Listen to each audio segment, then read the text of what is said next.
Respublikos aukščiausiąją tarybą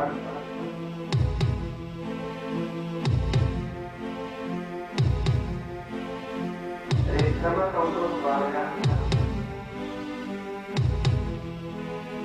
nutarė ir iškilmingai skelbė, kad Lietuva vėl yra nepriklausoma valstybė.